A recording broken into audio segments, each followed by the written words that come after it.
All right, peace to the 12. So y'all see the title. Modern Judaism is wrong about this motherly tradition. All right, and this is going to be a video on a subject that I've spoken on in time past, and this is just going to be me isolating it, which is that in quote unquote modern Judaism, they teach that if your mother is Jewish, then the child that is born is automatically Jewish, right? That's a thing that's spoken of all throughout the modern days of the religion. For example, you'll see somebody like DJ Vlad TV. He will say something like, "Oh, Drake is Jewish because his mother's Jewish, and we're both Jewish." Like, he'll say something like that. But according to the scriptures, which is what I'm going to go into in this video, according to the Bible, the father is actually the person who determines what the seed line is, what the child is, right? According to the Bible. And the reason I'm doing this video is just really me critiquing what's written in the Talmud, right? Because as I've already told you guys, I do not subscribe to the Talmud. If you ask me, the Talmud, all it is oral traditions of men proclaiming to be the direct interpreters of the scriptures. But when you scrutinize them, at least if you're somebody who has learned in the scriptures, you start to see that there are some cracks within it. And this is just one of the many cracks. So anyway, let's get into it. So I just simplified it by asking this DeepSeek AI, right? And then I went to the actual place in the Talmud, because like I tell you brothers all the time, if you're going to use AI as a tool to simplify your searches, you have to fact check what the AI says, because sometimes what the AI gives you is wrong information. So you have to keep that in mind. That being said, this time it gave me the right information. So I'm gonna read this. Then we're gonna go to the Talmud verse. And then we're gonna go to all the different scriptures that I have written down. So let's get to it, right? So this is what I typed on DeepSeek AI, all right, which is basically just a better version of ChatGPT. It said, give me all the Talmud verses that reference their belief in matrilineal descent. And it states, the Talmud does not explicitly state a clear, uniform principle of matrilineal descent as it is understood in contemporary Jewish law. Instead, the concept of Jewish identity, including whether it is determined by the mother or the father, is derived from interpretations of various Talmudic passages and later rabbinic discussions. So, I actually didn't know this prior to when I looked this up. I just thought that all of them believe that in matrilineal descent, but that's actually incorrect. That's just a sect of people that happen to be the popular opinion of today, right? And it says the primary Talmudic source often cited in discussions of matrilineal descent is found in Kedushin 68b, where the Talmud discusses the status of children from mixed marriages between a Jewish parent and a non-Jewish parent. Anything else I wanted? Then it gives you sources of different rabbis who talked about it. It said something else too. Let's see if I can find it. It was something. It basically gave a logical reason why they would teach that, which makes sense, even though it's still incorrect according to the scriptures. But basically, I can't find it. But basically, what it was saying was, it's easier to say that because you say, oh, this person's mom is Jewish, but a lot of women can have intercourse with multiple men and not know who the father is. So they would be like, oh, we don't know who the father is, but we know that their mom's Jewish, therefore the child's Jewish. So it's kind of like a little loophole, fast way of doing that, but it's still incorrect regardless. So anyway, let's go into Kedushin 68b. So it says, Rabbi Yohanan says, in the name of Rabbi Shaman ben Yohai, as the verse states with regard to the same issue, your daughter you should not give to his son, for he will turn away your son from following me. Deuteronomy 7:3-4. Since the verse is concerned that after one's daughter marries a Gentile, the father will lead his children away from the service of God. This indicates that your son, i.e. your grandson from a Jewish woman, is called your son by the Torah, but your son from a Gentile woman is not called your son by her son. So in other words, he's saying that if you're a son of a Jewish woman, then you are still Jewish. That's basically what he is saying. Right? But no. All right, once again, now it's time to get to the point of what I was making. Let's get into the scriptures, right? So we go to Genesis 9:18. It's and this is how I'm going to break this down as simply as possible. This is only going to be 30 slides. I could have included more, but this is how I'm going to break this down as easy as possible. So we go to Genesis chapter 9, right? We're going to look at Noah and his 3 sons. Now, according to the Bible, Noah Noah's 3 sons are the progenitors of every nation of people that are on the earth today. They are the forefathers, right? So when we go to Genesis chapter 9, verse 18, it reads, "And the sons of Noah that went forth of the ark were Shem and Ham and Japheth, and Ham is the father of Canaan." So you get Shem, Ham, and Japheth, right? These are the names of the sons, i.e. sons, right? Now, that's important, right? Because you have people that are known as Japhites. You have people that are known as Shemites. That's where you get the term Shemitic from, which means they come from Shem. You have things called Hamites, where you get the term Ham. Now, Shem, Ham, and Japheth, and then you get Hamite, Japhite, and Shemite. Those are the names of men. A Hamite comes from what? Ham, a man, right? Because he is the one who started the line, right? He started the family tree of that seed line, right? And like when you see in Genesis 10 and 22, you see the children of Shem were Elam and Ashur and Arphaxad, Lud and Aram, right? Through Arphaxad, you get Eber, and that's where you get the Hebrews. That's where you get the Edomites. That's where you get the Ishmaelites. That's where you get the Midianites, and so on and so forth, right? But they're all Shemitic, come from Shem. Shem was a man, right? This is not due through a matrilineal line, right? Then you go to Genesis 10 and 2, same thing. The sons of Japheth, Gomer, and Magog, and Madai, and Javan, and Tubal, and Meshach, and Tyrus. Then you go to Genesis 10 and 6. It says, "And the sons of Ham, Cush, Mizraim, Phut, and Canaan," right? So, and the sons of Ham, right? So the Cushites, just for one reference, is how you get the Ethiopians. So the line of the Ethiopian is through Cush, who is a son of Ham. Therefore, they are Hamites. Why? Because they are derived from what? A man who was named Ham, right?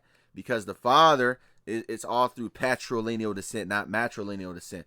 Now, you could say, "Oh, yeah, but, you could say, oh, well, yeah, that's true, but that's them. The Israelites are a peculiar people. That's why it's only for the mother, right? That's why it goes through the line of the mother." That is still incorrect, and I'll show you why, right? We'll get through that. So let's get to Genesis chapter 46 and verse 8. It says, "And these are the names of the children of Israel which came into Egypt, Jacob and his sons, Reuben, Jacob's firstborn," right? So through the children of Israel, right, the 12 tribes of Israel, we're going to name the sons. You got Reuben, Simeon, Levi, Judah, Issachar, Zebulun, Gad, Asher, Dan, Naphtali, Joseph, and Benjamin. Now through Joseph, you get Ephraim and Manasseh, right? The house of Joseph is Joseph's 2 sons that he had with an Egyptian woman, which we'll get into that later. Joseph, through the house of Joseph, you get Ephraim and Manasseh.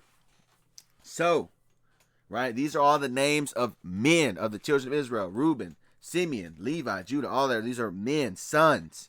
And through them you get Judites, Asherites, Gadites, Levites. They all derive from a man. Do you understand where I'm going with this, right? So, I think I wrote down a note, right? Yeah. "The sons of Israel originate their tribes: Reuben, Simeon, Levi, Judah, Dan, Naphtali, Gad, Asher, Issachar, Zebulun, Joseph, and Benjamin.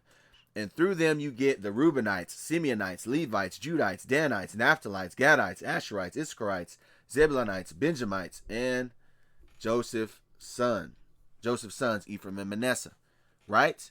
So it's through all these sons that you get these lineages, right? How are you a Levite? Because you descend from a man whose name was Levi, so on and so forth, right? So then we go to Numbers 26 and 12. So I'm going to show you a guy who was a Simeonite, and he was a Simeonite even though his mother was a heathen. Did I include this? I think I might have messed up. I think I didn't include it. Damn. Well, anyway, though I didn't include it, Shaul was the son of a Canaanite. Let me see if I can get that real quick for you guys. Sorry for that. Right, 1 second. Shaul. Typing it in. Shaul was basically his mother was a heathen woman, and yet he was still numbered among the Simeonites. That's important, right? Give me 1 second. My computer is running slow at the moment.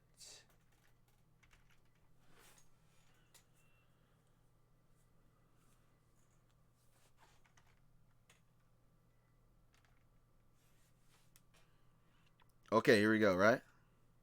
This is in Genesis 46 and 10. I'm about to pull it up. Bear with me 1 second.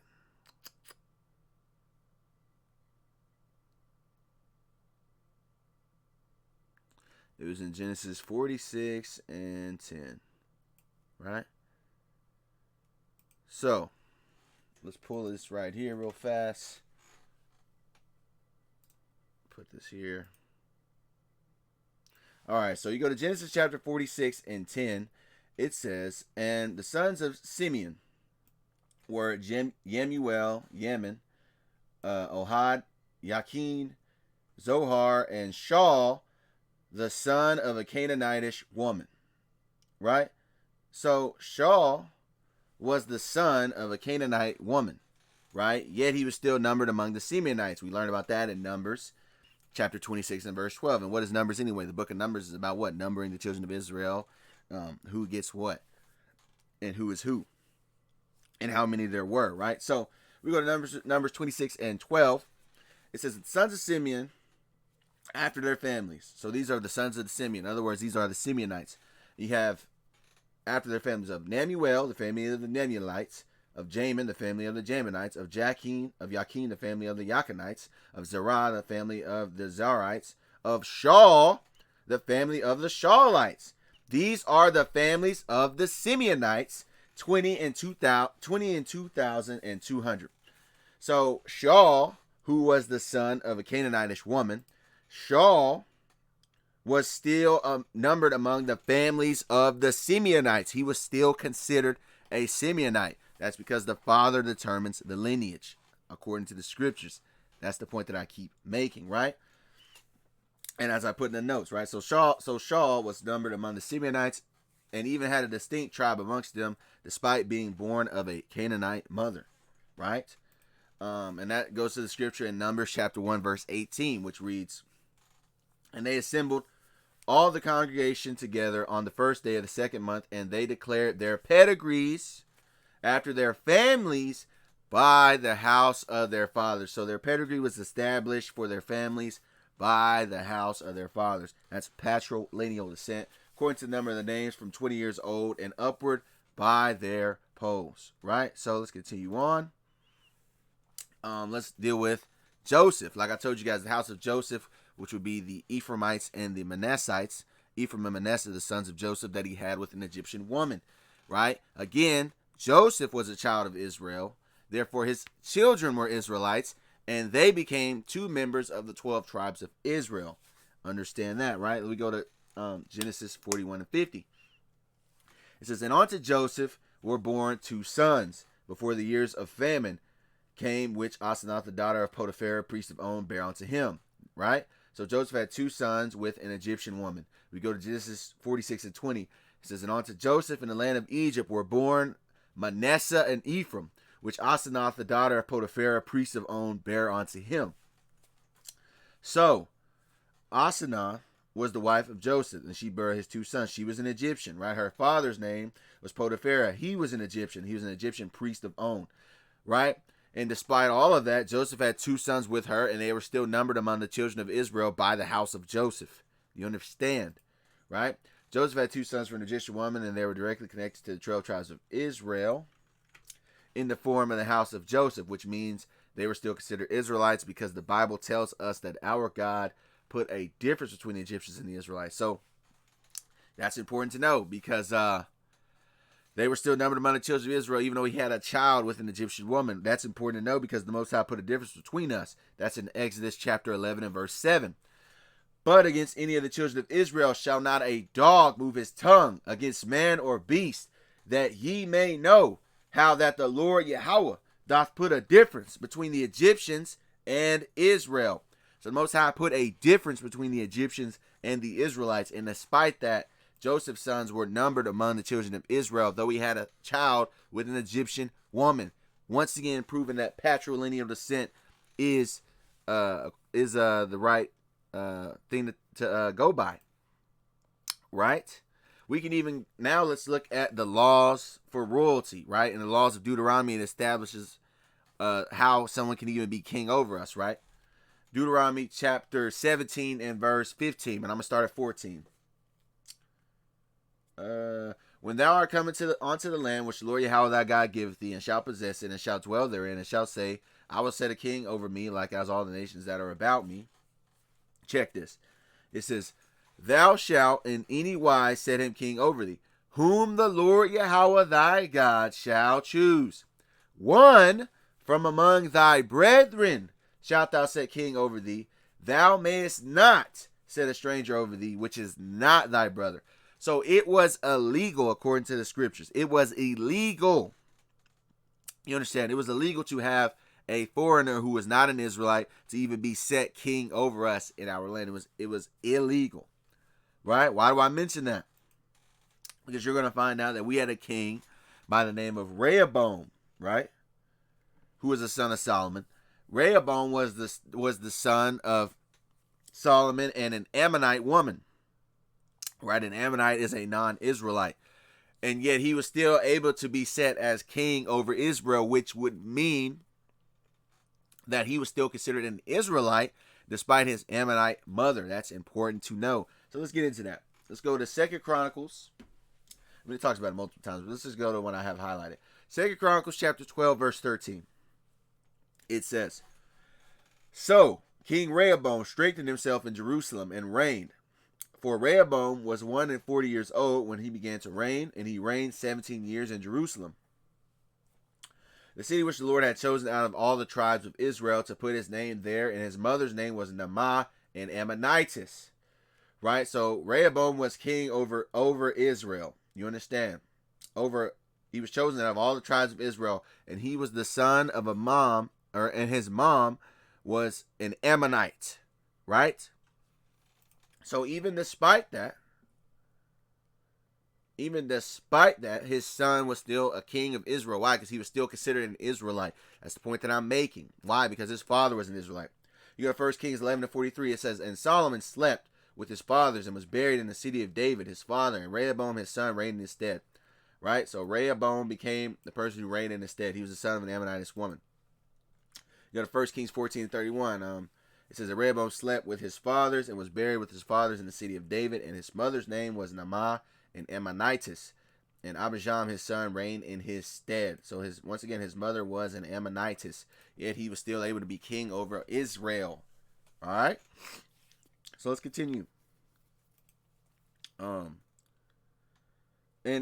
mind you, this is important too, right? Because in the law of Deuteronomy it tells you that you can't set a stranger over thee. He has to be an Israelite, right? And yet his mother was an Ammonite. But also you have to understand we have another law in Deuteronomy that tells us that a Moabite and an Ammonite cannot even enter into the congregation of the Lord forever, right?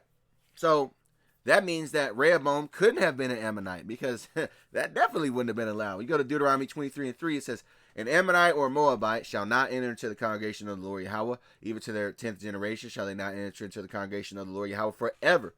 So he damn sure could have been an Ammonite that was king over us. It would have been impossible, but he was still considered an Israelite despite his mother, because it's patrilineal descent.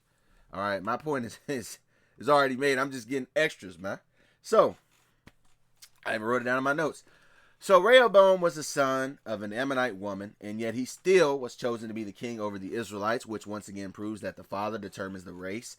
And that was accepted, even though in our laws the Moabites and Ammonites could not even enter into our congregation, which means that Rehoboam had to be an Israelite for him to be accepted as the king over Israel, right?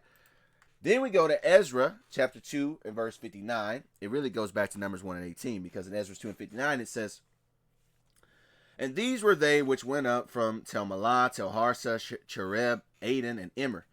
It says, but they could not show their father's house, keyword, father's house, and their seed, whether they were of Israel. So they couldn't prove that their father's house, they couldn't prove that they were of the seed of Israel through their father's house, whether of Israel, which is something you needed to be able to do. Let's go back to Numbers 1 and 18 real quick, just to hammer that home. Numbers 1 and 18, they declared their pedigrees after their families by the house of their fathers, right? So yeah, In this passage, we see that for your claims to Israel to be legitimate in those times, you have to have record of your father's house of descent, right? Where do I want else? Why did I have this? Oh, because we're going to learn that Judah, or the tribe of Judah, one of the tribes of Israel, Judah had a son with a Canaanitish woman. He actually had 3 sons, but 2 of his sons were put to death by the Most High because they were wicked. So, let's read that. All right, in Deuteronomy chapter 7 and verse 3, but I'm going to start at 1. It lets you know that the Most High does not want us to marry Canaanites. And he tells us why he doesn't want us to marry Canaanites as well. He gives us an example of why you shouldn't. So we go to Deuteronomy chapter 7 and verse 1. It says, when the Lord Yahawah thy God shall bring thee into the land whither thou goest to possess it, and hath cast out many nations before thee, the Hittites, and the Girgashites, and the Amorites, and the Canaanites, and the Perizzites, and the Hivites, and the Jebusites, 7 nations greater and mightier than thou. And when the Lord thy God shall deliver them before thee, thou shalt smite them, and utterly destroy them. Thou shalt make no covenant with them, nor show mercy unto them. Now check this out. Neither shalt thou make marriages with them. Thy daughter thou shalt not give unto his son, nor his daughter shalt thou take unto thy son. For they will turn away thy son from following me, that they may serve other gods. So will the anger of the Lord Yahweh be kindled against you, and destroy thee suddenly. Right. So, and the reason is that quite simple. He didn't want us to make marriages with these heathen because these heathens were pretty bad. I mean, I would tell you that outside of the Edomites and the Amalekites, the Canaanites are the most wicked nation on the earth. All right, outside of them. And why do I say the Edomites are more wicked? Because according to the scriptures in Malachi chapter 1, I believe it's verse 3 and 4, it tells you that the children of Esau are known as the border of wickedness. All right, they're the children of wickedness. Right, I might do a video on that another time. But anyway, so we're not supposed to make marriages with the Canaanites. That being said, if you do, that child is still considered an Israelite. How do I know that? We go to 1 Chronicles chapter 2, verse 3. The sons of Judah, one of the 12 tribes of Israel, the sons of Judah, and Onan, and Shelah, which 3 were born unto him of the daughter of Shua the Canaanitess. So this was a Canaanite woman. And the firstborn of Judah, was evil in the sight of the Lord, and he slew him. Right? So we go to Genesis 46 and 12. It says, and the sons of Judah, and Onan, and Shelah, and Pharez, and Zerah. But and Onan died in the land of Canaan, and the sons of Pharez were Hezron and Hamul. Right? All that being said, Shelah was still numbered among the sons of Judah. We go to 1 Chronicles chapter 4, verse 21. It says, the sons of Shelah, the sons of Judah, were the father of Lakah, and Ladah, the father of Marshah, and the families of the house of them that wrought fine linen of the house of Ashbea. So Shelah was still considered a Judite, despite the fact that his mother was a Canaanitish woman, and despite the fact that later on in our laws it tells you specifically to not marry these nations, right? So even, and I wrote it down. Even though we were told not to marry amongst the Canaanites, Judah had a son by a Canaanite woman, and he was still numbered among the children of Israel, right? The sons of Judah, to be specific. I can even show you an account of an Israelite woman who had a child with an Egyptian man, and this child was not considered an Israelite, right? Leviticus 24 and 10. It says, and the son of an Israelitish woman whose father was an Egyptian went out among the children of Israel, and this son of an Israelitish woman and a man of Israel strove together in the camp, right? And the Israelitish woman's son blasphemed the name of the Lord and cursed, and they brought him unto Moses in his mother's name, and Shelomith, the daughter of Debri of the tribe of Dan. So notice they didn't say that this son was among the Danites, because he wasn't. His father was an Egyptian, therefore he was an Egyptian. It's real simple. Now before I go, here are some other examples of Israelites with heathen mothers, right? And I could probably get some more examples, but I just got 2 examples, right? So Moses had a child with a Midianite. He had Gershom, right, with a Midianite, and yet Gershom was still numbered among the Levites. Why? Because Moses was a son of Levi. Exodus 2 and 15.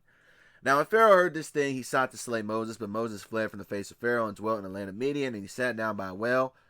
Now the priests of Midian had 7 daughters, and they came, drew water, and filled the troughs to water their father's flock. Now we go to Exodus 2 and 21. It says that Moses was content to dwell with the man, and he gave Moses Zipporah his daughter. And she bare him a son, and he called his name Gershom, for he said, I have been a stranger in a strange land. So Moses had a son with Zipporah, a Midianite woman, right? A non-Israelite woman, and yet Gershom was still numbered among the Levites. Another example that I will use is in 1 Chronicles 7:14. You have among the sons of Manasseh. The sons of Manasseh, Ashriel, whom she bare, but his concubine, the Aramites, bare Machir, the father of Gilead. So Gilead and the Gileadites, they were born from an Aramite woman who was once again a heathen, a non-Israelite, right? That's where you get the Arameans from, right? And blank the Syrians. So yeah, hopefully that was an edifying lesson, man. It didn't even have to be too long. Even though I could have got other examples, you can have, for example, with the other nations, you have Esau, who married heathen women. He married Canaanites, and I believe he also married an Ishmaelite. A brother can put that in the comments if that's true or not.